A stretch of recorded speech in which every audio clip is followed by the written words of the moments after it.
Telangana rising global సమ్మిట్కు సర్వం సిద్ధమైంది. రేపేలుండి 2 రోజుల పాటు గ్లోబల్ సమ్మిట్ జరగనుంది. గ్లోబల్ సమ్మిట్కు అతిరథ మహారథులు, దిగ్గజ పారిశ్రామికవేత్తలతో పాటు పలు రంగాల ప్రముఖులు హాజరు కానున్నారు.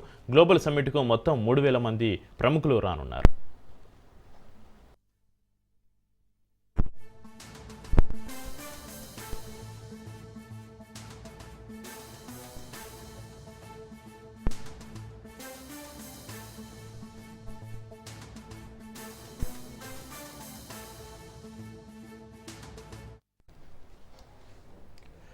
ఫ్యూచర్ సిటీలో గ్లోబల్ సమ్మిట్ ఏర్పాట్లను మంత్రి పొంగులేటి శ్రీనివాసరెడ్డి పరిశీలించారు. డిజిటల్ టన్నెల్, సెషన్ హాళ్లను పరిశీలించారు. ఎవరికి ఎలాంటి ఇబ్బంది కలగకుండా అన్ని ఏర్పాట్లు త్వరగా పూర్తి చేయాలని అధికారులకు మంత్రి సూచించారు. అనంతరం మటితరం ఆర్టీసీ బస్సు అయినటువంటి అల్బిన్ నుంచి ఎలక్ట్రికల్ బస్సు వరకు ఆర్టీసీ అభివృద్ధిని ప్రదర్శనగా ఉంచిన బస్సులను ఆసక్తిగా తిలకించారు.